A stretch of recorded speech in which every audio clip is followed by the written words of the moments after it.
말씀 우리 다 같이 읽겠습니다. 우리 한 목소리로 같이 읽죠. 복음에는 하나님의 의가 나타나서 믿음으로 믿음에 이르게 하나니 기록된 바 오직 의인은 믿음으로 말미암아 살리라 함과 같으니라. 아멘. 제가 시애틀에서 한 7년여 기간을 살았는데 시애틀에는 평균 1년에 비가 오는 날이 160일 정도 됩니다. 비가 많이 오죠. 덕분에 시애틀에는 공기가 맑고 또 나무가 많이 자랍니다. 그런데 제가 알래스카에서도 그 원목 사업을 했잖아요. 그래서 시애틀에 있는 나무하고 또 알래스카에 있는 나무하고 비교하면은 차이가 많이 납니다. 알래스카에는 날씨가 아주 춥죠. 그리고 강우량이 시애틀의 절반도 되지를 않습니다. 그러니까 나무들이 더디 자라고 나무의 뿌리들이 아주 깊이 있게 땅속 깊이 뿌리가 내립니다. 그러다 보니까 나무가 단단해서 질이 참 좋습니다. 그리고 나무의 그 질들이 또 나무가 똑바로 아주 곧게 그렇게 나무가 자랍니다. 반면에 시애틀 지역에서 자라난 나무들은 아주 쑥쑥 자랍니다. 시애틀에서 15년 정도 자란 나무가 알래스카에서는 100년 정도 자라야 그런 정도 사이즈가 될 만큼 시애틀에 있는 나무들은 굉장히 빨리 자랍니다. 그런데 나무들을 가만히 보면은 아주 똑바르게 자란 그 큰 소나무들이 많지 않아요. 어딘가에는 조금 기울어져 있고 좀 비스듬하게 나무들이 자랍니다. 그러다가 큰 바람이라도 언제 부는 때가 되면은 그 다음 날에 보면은 나무들이 많이 쓰러져 있는 것, 그것을 보게 됩니다. 지면에 수분이 많으니까 이 뿌리가 깊이 땅 속으로 파고 들어갈 필요가 없거든요. 그렇게 하다 보니까 땅속 깊이 파고 들어가야지 뿌리가 깊고 나무가 바로 서는데 그렇지 않다 보니까 기울어지고 바람이 불면 넘어지고 이렇게 되게 됩니다. 신앙인도 마찬가지다 이렇게 생각이 듭니다. 신앙의 뿌리가 깊어야 잘 흔들리지를 않습니다. 우리가 이 신앙의 뿌리가 깊다라고 하는 거가 뭐 3대, 4대, 5대째 우리는 예수 믿는 집안이다 이렇게 얘기하는 거가 신앙의 뿌리가 깊다라고 하는 거가 아니고 또 신앙적으로 많은 지식을 가지고 있다라고 하는 거 이걸 의미하는 것도 아니죠. 신앙의 뿌리가 깊다라고 하는 이 우선적인 의미에 대해서는 하나님께서 우리에게 주신 말씀을 하나님의 의도대로 우리가 잘 이해를 하고 있는가, 그리고 성경을 복음적으로 이렇게 복음적으로 해석할 수 있는 기본적인 지식이 튼튼한가, 이런 걸 가지고 말할 수가 있습니다. 기초가 든든하지 않은 이러한 신앙인들은 주님 사랑하고 또 이웃을 사랑하고 이러한 그 열정을 가지고 있다 하더라도 이러한 신앙의 기초가 든든하지 않으면은 자기 열정에 그칠 때가 많습니다. 자기가 열심히 하는 거죠. 그래서 이제 어떠한 그 행위라든지 윤리를 강조하는 이러한 신앙생활을 하기가 쉽습니다. 그러다가 어떤 힘든 시련이 닥치고 어려운 일이 생기게 되면은 신앙이 또 무너질 때가 많은 것이 기초가 연약한 성도들의 모습입니다. 평소 때에는 신앙이 참 깊은 것 같은 이러한 성도님들이라 하더라도 또 어려움을 만나게 되면은 뿌리째 흔들리는 이러한 성도들도 계시는데 이러한 그 이유가 바로 신앙의 기초가 든든하지 못할 때 이러한 일들이 생기게 됩니다.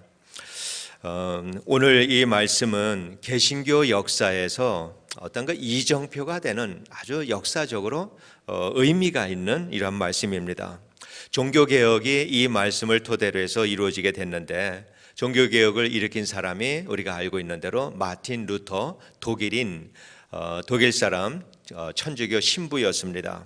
그 당시만 해도 이 마틴 루터는 30대에 아주 정말 젊고 유능한 이러한 이 신학자였고 진리를 찾는 이 일에 대해서는 참으로 열정을 가진 그런 사람이었습니다. 그 동료 신앙인들의 말을 이렇게 기록을 보면은 사람이 행위로 구원을 얻을 사람이 있다면은 바로 이 사람이다. 이럴 만큼 마틴 루터는 정말 열정적으로 진리대로 살려고 노력하고 진리를 찾으려고 노력했던 그런 사람이었습니다. 어느 날 루터가 로마서 강의를 하기 위해서 이제 로마서를 공부하는 도중에 이 말씀, 오늘 본문 말씀을 만나게 됩니다. 그 말씀을 보면서 하나님의 의가 나타났다라고 하는 이 말씀을 들으면서 루터는 크게 오해를 합니다. 그러면서 그때로부터 영혼의 깊은 고뇌에 빠지게 됩니다. 조금의 어두움도 없고 영원토록 영광스러운 빛 가운데 계시는 그 하나님의 의가 이 땅에 나타났다. 그 앞에서 어느 누가 구원을 받을 수 있겠는가? 하나님의 의 앞에서 구원을 받을 사람은 세상에 한 사람도 없습니다. 사무엘상 6장에 보면은 이런 말씀이 있죠. 이스라엘 백성들이 블레셋과 전쟁을 하다가 이 법궤를 뺏기는 사건이 일어났습니다.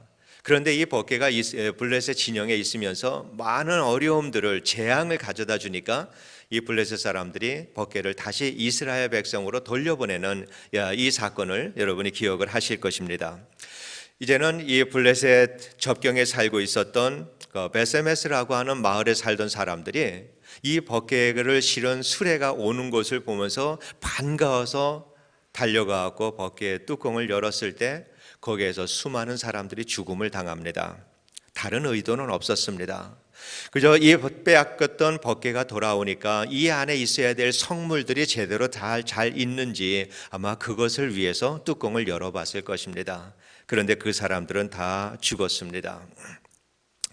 하나님께서 이 사람들을 그래 너희들이 괘씸하게도 이 법궤 뚜껑을 열어 그래서 하나님 뚜껑이 열린 게 아니라 이것이 하나님께서 이 법궤 뚜껑을 열어 이 베세메스 사람들이 뚜껑을 열었을 때 하나님의 온전하신 양심 앞에서 살아갈 수 있는 사람은 한 사람도 없다라고 하는 이 사실, 하나님의 심판에서 괘씸해서 그들의 죄로 여기고 심판한 것이 아니라 하나님의 양심 앞에서 스스로 소멸돼 버릴 수 없는 것이 죄인인 인간이다라고 하는 것을 보여주는 거거든요. 그렇기 때문에 하나님께서는 성전을 지으면서 또 성막을 지으면서 지성소라고 하는 성소와 지성소 사이에 무거운 휘장을 이렇게 달아놓은 것도 사람이 하나님 앞에서 소멸되지 않도록 하나님께서 그렇게 하라고 말씀을 하신 것입니다. 루터가 하나님의 의가 나타났다라고 하는 이 말을 들었을 때 루터는 이렇게 생각을 했습니다. 이제 소망이 없다. 인간 구원에 대한 소망이 사라져 버렸다. 하나님께서는 복음을 우리에게 주시지 말았어야 한다. 루터는 그렇게 좌절을 했습니다. 그런데 얼마 되지 않아서 루터는 하나님께서 하나님의 그 온전한 그 의를 십자가 위에서 한 사람, 그의 아들 예수 그리스도에게 다 쏟아 부으셨다라고 하는 이 사실, 그를 심판하셨다라고 하는 이 사실을 루터가 깨닫게 됩니다. 그러면서 예수 그리스도께서 우리 모두의 죄를 위해서, 내 개인의 죄를 위해서, 우주적인 모든 죄를 위해서 우리 주님께서 자기의 몸에 다 짊어지고 십자가에 달려 죽으심으로 하나님의 온전한 그 의를 만족시키셨다라고 하는 사실을 루터가 깨닫게 됩니다. 그러면서 루터가 고백을 하죠. 이것이 참으로 하나님의 복음이다. 이것이 하나님의 참 복음이다라고 하는 사실을 거기에서 깨닫게 됩니다. 그러면서 이 사실을 믿는 자마다 누구든지 이 믿는 자는 하나님께서 그 하나님의 의를 예수 그리스도 안에서 우리를 위해서 예수 그리스도께서 죽으셨는데 그 의를 우리의 것으로 전가를 시켜주셔서 우리의 의로 여겨주시겠다라고 하나님께서는 그렇게 말씀을 하셨습니다. 그래서 이제는 그 사실을 믿는 자마다 누구든지 하나님 앞에 나가서 설 수 있게 되었고 죽음을 두려워하지 않고 하나님 앞에서 이제는 살아갈 수 있게 되었습니다. 이 하나님의 계획에 대해서는 구약의 제사 제도에서 이미 수없이 하나님께서 여러 번 반복해서 말씀을 해 주셨습니다. 하나님께서는 이스라엘 백성들에게 제사를 드리는 방식에 대해서 자세하게 설명을 해 주십니다. 어떻게 준비를 해야 되는가? 어떤 마음으로 준비를 해야 하는가? 형식에 따라서 몸으로 제사를 드릴 뿐만 아니라 진실하고 정직한 마음으로 하나님께 제사를 드리지 않으면 그러한 제사는 받지 않는다라고 하는 것도 하나님께서 말씀을 하셨습니다. 그래서 똑같은 제물로, 정결한 제물로 하나님 앞에 드린다 하더라도 어떤 사람의 제사는 받으시고 어떤 사람의 제사는 받지 않으시는 이러한 모습들을 성경을 통해서 우리가 많이 볼 수가 있습니다. 우리는 이 제사를 드리라라고 말씀하신 하나님의 의도를 우리는 잘 이해를 해야 합니다. 우리 사람들은 죄와 허물을 용서받기 위해서 하나님께 제사를 드립니다. 그런데 우리 하나님께서는 우리를 하나님 앞에 세우기 위해서 하나님은 제사를 드리라라고 하십니다. 하나님은 우리가 하나님 앞에 나가기를 소원하시는 분이십니다. 우리를 하나님 앞에 세우기를 소원하시는 것이 우리 아버지 하나님의 간절한 마음입니다. 제사는 죄인된 인간이 하나님 앞에 설 수 있는 유일한 방식입니다. 하나님 앞에 서서 소멸되지 않도록 하는 것이 하나님께서 생각해 주신 하나님의 지혜로 만들어 놓으신 제사 제도입니다. 하나님의 공의로 세우신 죄인들을 하나님 앞으로 부르시는 은혜의 방편이 바로 제사다라고 하는 사실을 우리가 알고 있습니다. 하나님이 의롭게 하지 않으면 안 되었던 그 죄가 무엇인가, 여기에 대해서 한번 생각을 해보려고 합니다. 하나님께서 사람을 지으셨죠. 그리고 그 사람은 하나님께 범죄합니다. 그러면서 하나님과 함께 살았던 이 사람이 하나님과 단절되는 이러한 일들이 일어나게 되었습니다. 사람의 죄를 지음으로 인해서 사람이 하나님과만 단절된 것이 아니지요. 창세기 3장에 보면 여러모로 단절되는 모습이 나옵니다. 최초의 두 사람 아담과 하와 얼마나 사랑했던 사람입니까? 아담이 하와를 보면서 이는 내 뼈 중에 뼈요 살 중에 살이다라고 생명보다도 더 사랑했던 그 사람인데, 이 죄를 지었을 때 이 두 사람의 관계가 단절되는 모습이 창세기 3장에 나와 있습니다.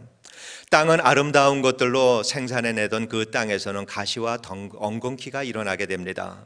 그러면서 사람이 죄를 지음으로 인해서 자연과도 단절되는 모습을 보게 됩니다. 뿐만 아니라 사람의 그 마음속에 있던 이걸로 볼 때 사람은 자신과도 단절되는 이러한 모습을 우리가 보게 됩니다. 이러한 모든 것들이 죄의 결과입니다. 그 일로 인해서 사람들은 하나님으로부터 받을 수 있는 은혜와 사랑으로부터 단절이 되었습니다. 하나님께서 말씀하신 대로 정령 죽으리다라고 하는 이 말씀에 의해서 죽을 수밖에 없는 이러한 신세가 되었습니다. 그리고 이제 지금부터 정령 죽을 수밖에 없는 그 기간까지 하나님께서 은혜로 허락해 놓으신 그 기간, 이 유보된 상태에서 살다가 죽을 수밖에 없는 것이 우리 인간들의 생명이 되었습니다. 그리고 사람들은 에덴 동산에서 하나님과 함께 살 때에는 하나님께서 필요한 모든 것을 다 공급해 주셨습니다. 하나님께서 이 모든 피조물을 정복하고 다스리라라고 말씀을 하셨는데, 그 일을 할 수 있도록 하나님께서는 지혜를 주시고 능력을 주시고, 하나님께서 세상을 다루시던 하나님의 방식대로, 사랑의 방식으로 다 모든 것을 다스릴 수 있도록 사람들에게 사랑도 공급해 주셨고, 삶에 필요한 모든 것들을 하나님께서는 다 공급을 해 주셨는데, 이 모든 것들이 사람의 범죄함으로 인하여서 다 차단이 되었습니다. 그러면서 이전에는 풍족한 삶을 살다가 이제는 결핍된 상태에서 살아갈 수밖에 없는 것이 우리 인간들의 삶이 되었습니다. 이렇게 우리가 살아가면서 우리는 자연스럽게 생각을 하지만은 그저 우리가 세상에 태어나서 살다가 병들고 늙어서 죽는 것, 이것이 우리에게 당연한 것으로 알고 우리는 살지만은 이것이 죄의 결과다라고 하는 것을 우리가 이해를 해야 합니다.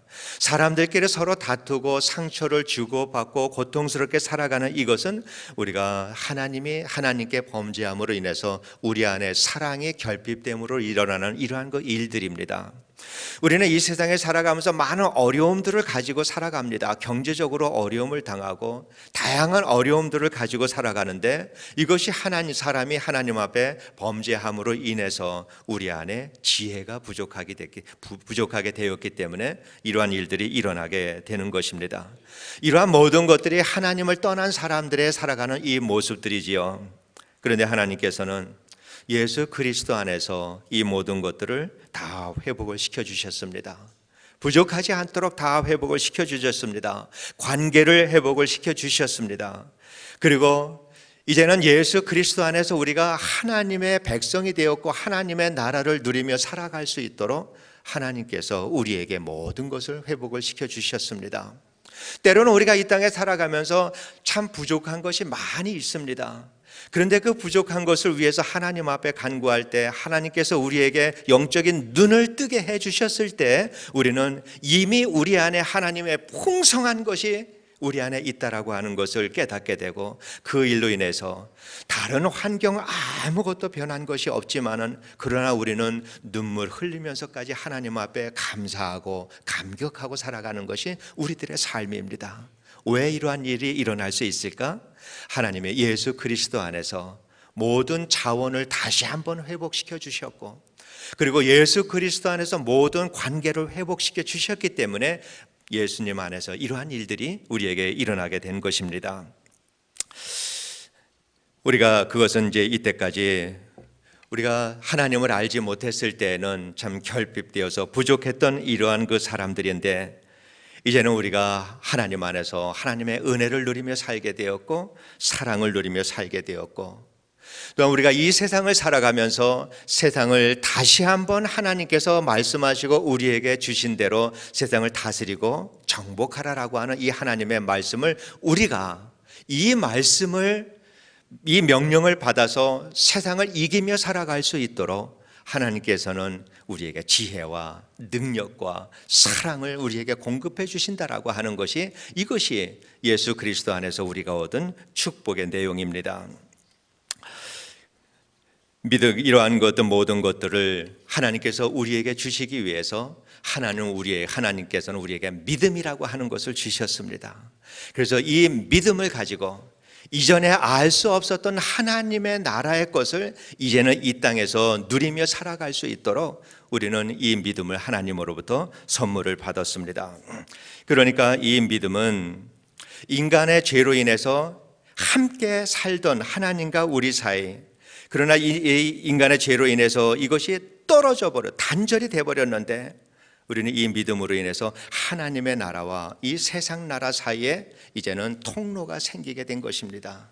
그래서 우리는 이 믿음으로 하나님의 자녀가 되었고, 믿음으로 하나님 앞에 설 수 있게 되었고, 믿음으로 하나님과 더불어 살게 되었고, 믿음으로 이제는 하나님의 나라의 것이 우리의 삶 속에 흘러 들어와서 우리가 하나님의 나라를 누리며 살아갈 수 있도록 하나님께서 우리를 축복해 주셨다라고 하는 사실, 그래서 우리는 이 믿음으로 하나님의 나라를 누리면서 세상을 다스리고 살아야 된다라고 하는 이 사실을 우리가 이해할 수 있게 되기를 원합니다.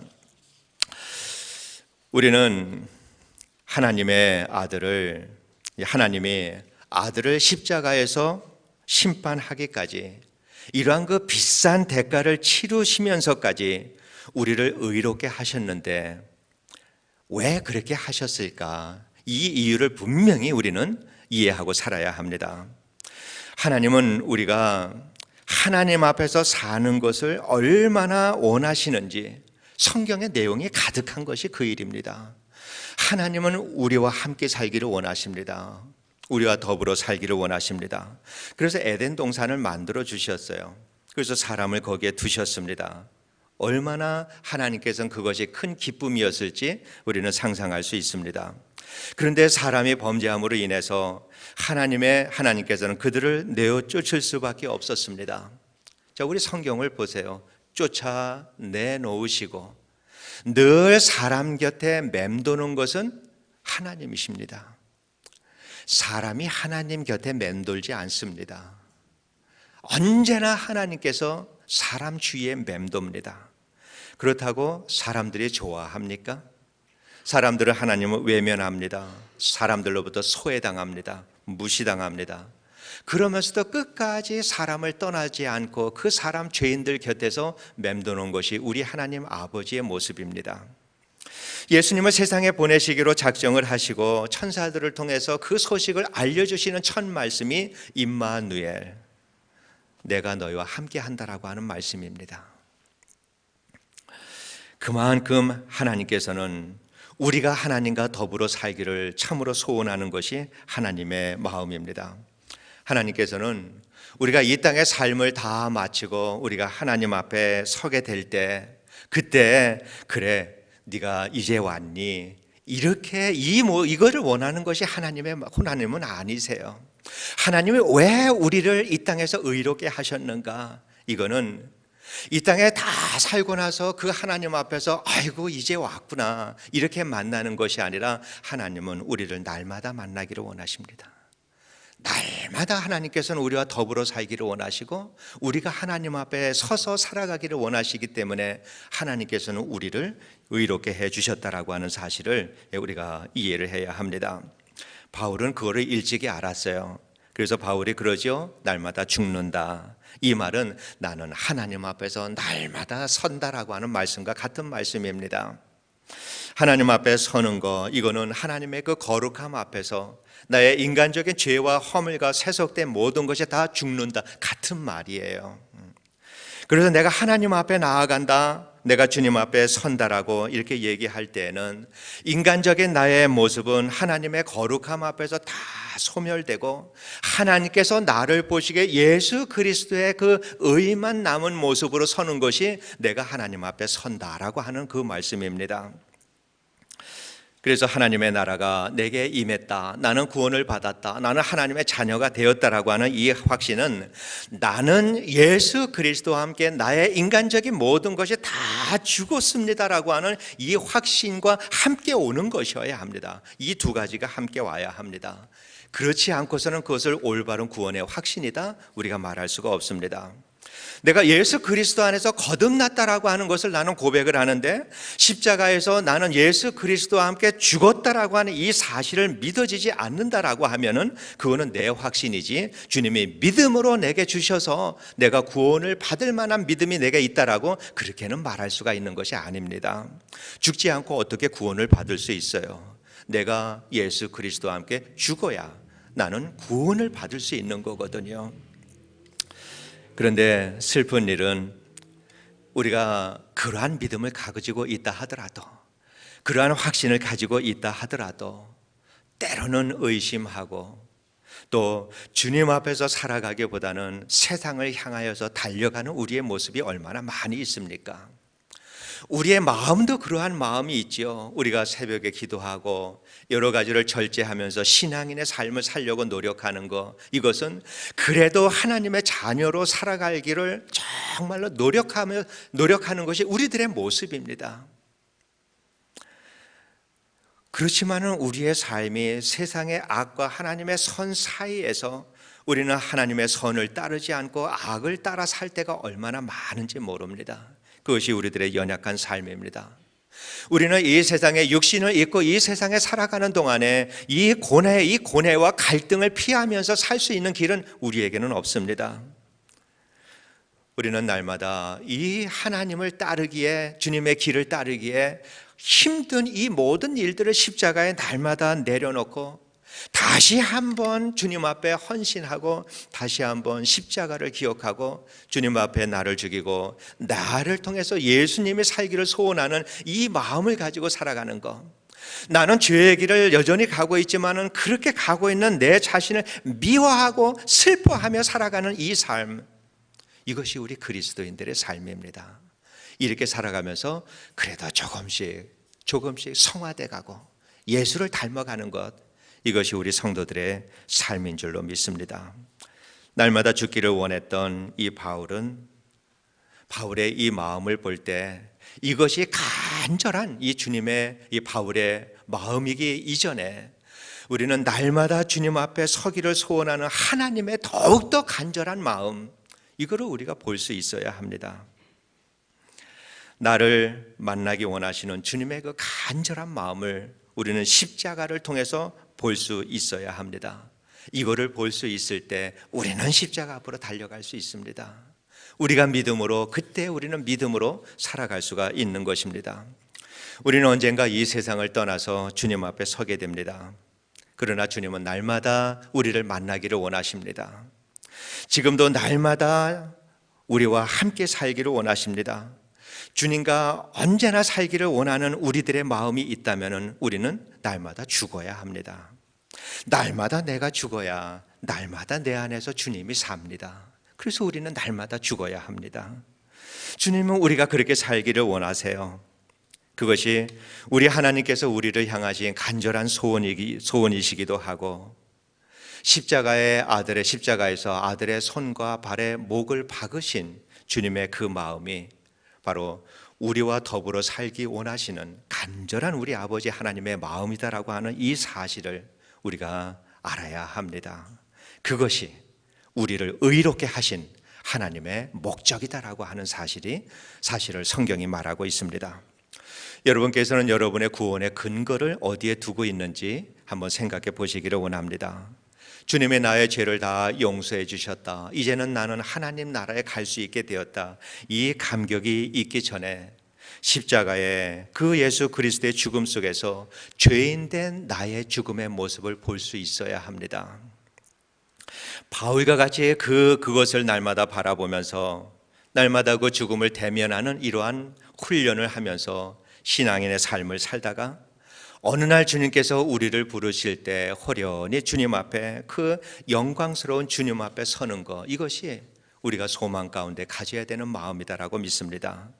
그래서 우리가 하나님의 은혜와 사랑에 대한 이 감격이라고 하는 이것은 우리의 죄와 허물을 미워하고, 그래서 나의 모든 것 십자가에 내려놓는 이 고통과 고뇌가 가져다주는 하나님이 내게 주시는 선물이다라고 하는 이 사실, 그래서 이 두 가지가 함께 우리에게는 있어야 합니다. 감격이 있어야 되고 눈물이 있어야 되고, 하나님의 은혜와 사랑에 대한 놀라운 감격이 있어야 되고요, 또한 죄를 미워하고 또 내가 죄에 대해서 슬퍼하는 이 마음도 가져야 되고, 기쁨의 웃음이 있어야 되고 슬픔의 눈물이 있어야 되고, 이 두 가지가 우리 안에 함께 있을 때 우리는 세상을 이길 만한 이러한 믿음을 하나님께서 우리에게 허락해 주실 줄로 믿습니다.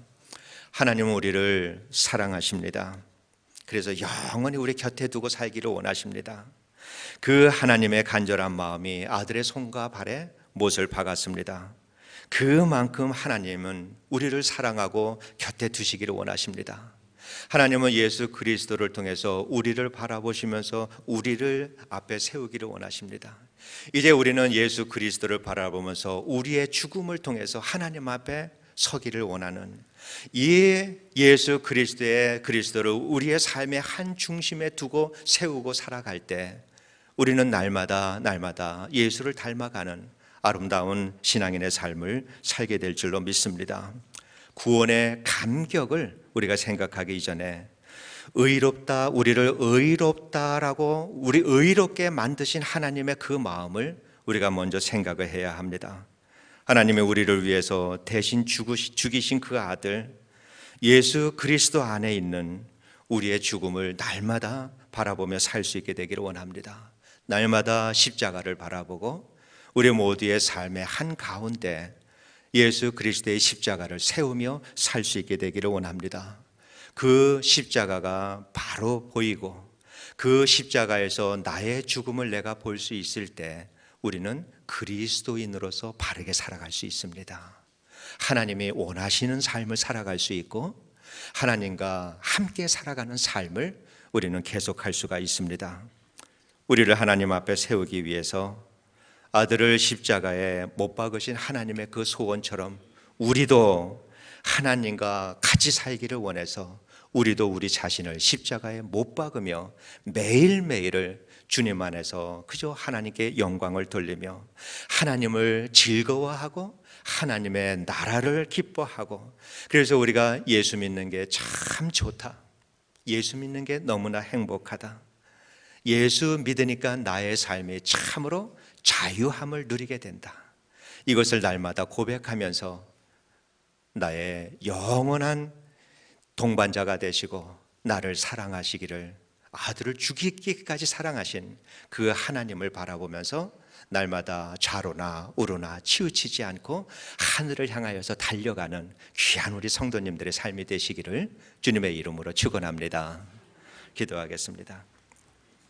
고마우신 하나님 아버지, 감사와 영광을 돌립니다. 우리가 죄와 허물이 가득한 저희를 위해서 아들의 손과 발에 못을 받고 심판하시기까지 우리를 사랑하시는 하나님의 그 크신 사랑을 다시 한번 생각해 보았습니다. 하나님, 우리를 의롭게 하셔야 하나님 앞에 우리를 세울 수 있기에 그 모든 것을 다하신 하나님의 사랑과 은혜를 다시 한번 생각하며 감사와 영광을 돌립니다. 하나님, 이제는 의롭게 된 자의 삶을 살아가는 저희들 되게 하여 주시옵소서. 하나님, 우리가 우리와 함께 살기를 원했던 하나님의 소원대로 하나님, 우리도 하나님과 함께 사는 것이 우리 모두의 소원이 되게 하여 주시옵소서. 예수님 이름으로 기도드리옵나이다. 아멘. 우리 다 같이 일어나